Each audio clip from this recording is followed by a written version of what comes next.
около 7 часа път. Към 8 часа сутринта се очертава да бъдем на мястото, където ни е апартаментът, Airbnb-то. Та ще ви държа в течение за по-напред. Очаквайте повече.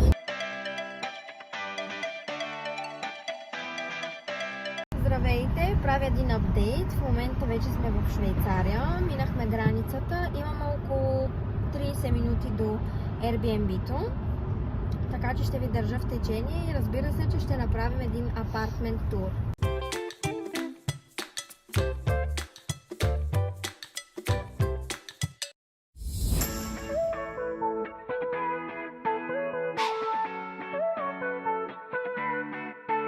Това е сградата.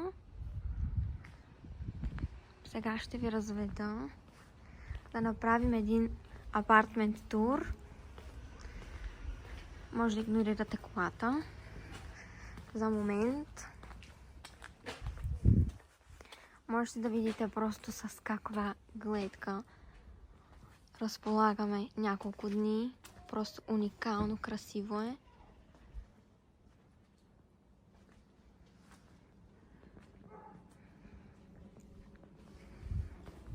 Така. Вече сме видяли апартамента на пръв поглед. Уникално. Може да видите колко сладка бележка са ми оставили. Тук имаме перално помещение с сушилня и пералня. Кухнята. Много симпатична кухня. Холче, което също е много сладичко. Много уютно. Имаме като комплимент водичка с плотчета. Имаме кафе-барче. More espresso, less depresso. Абсолютно.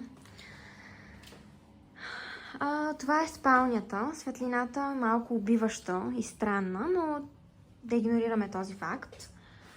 Всичко мирише уникално. Чаршафите са много мекички. И съм сигурна, че ще са удобни за спане. Така, всичко е много чисто, между другото.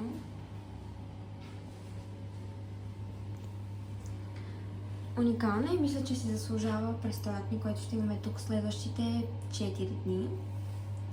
Да, ще ви държа в течение за всичко. Сега нанасяме багажа, след което взимаме си по един душ, поправяме се и тръгваме за Гринделволд, откъдето ще ви показвам много красиви места.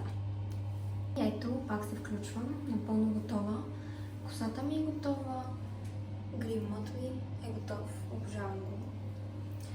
Аутфитът ми за днес е много симпъл. Просто една обикновена риза и дънки. И тръгваме. Тук що се наложи да имаме промяна в плана. Бяхме се запътили към Гринделволд, но понеже времето ни притиска, вече е 4 часа след обед и трябва да сме по-бързи с днешните активности, затова сме се запътили към Люцерн, не знам точно как се изговаря. За там също имаме програма, само 4 активности и мисля, че ще отговори идеално на времето ни за днес. И утре ще отидем към Гринделволд, така че да.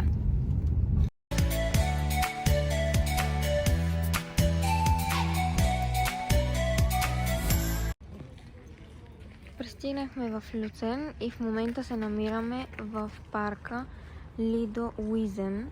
Поне така го проверихме на картата. Уникално място.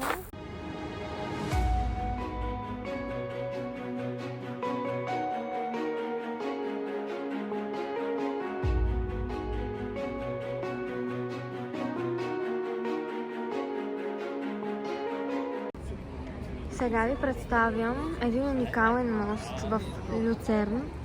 Чапел или Чапел, не знам точно къде е ударението, но е изключително красив.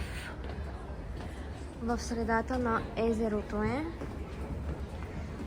Разбира се, очакваше се да има хора. Но е уникално място за снимки. Страшно много ми харесва.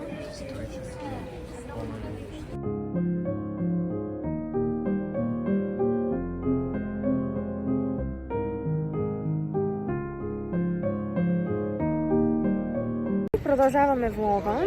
Минахме през моста. Сега отиваме към Джесуит църквата, която е точно срещу моста и която ще ви покажа точно след минутка. В момента сме пред църквата. Искам само да видите водата колко е чиста и бистра с тези сладурски патенца. Архитектурата е просто страхотна. А това там мисля, че е хотел. Куч, понеже съм го виждала в интернет. Правих проучване и мисля, че е точно този хотел, наподобяващ замък. А това е църквата. В момента вътре се води църковен брак и е затворена, също защото е неделя. И не можем да влизаме вътре, за да ви разведа. Но и отвътре също ни стига, защото е много красиво.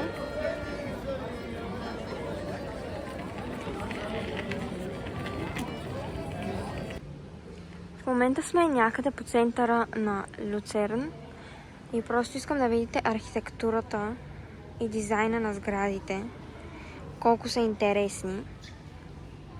Пълно е с магазини, но тъй като е неделя, нищо не можем да разгледаме и съответно нищо не можем да си купим.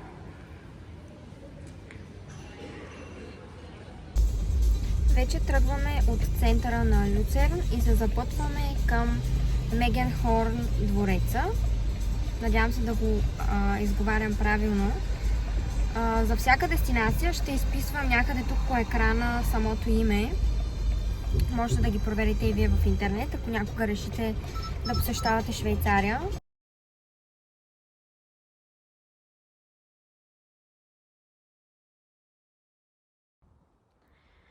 Пристигнахме в Мегенхорн, където се намира именно и двореца. Там е паркингът за колите. А от тук започва пътеката. Имаме около 10 минути пеша и се включа отново с гледката към двореца. Аз просто мога да кажа, че съм в шок от това, което видях в момента.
Изглежда Цюрих погледнат от високо.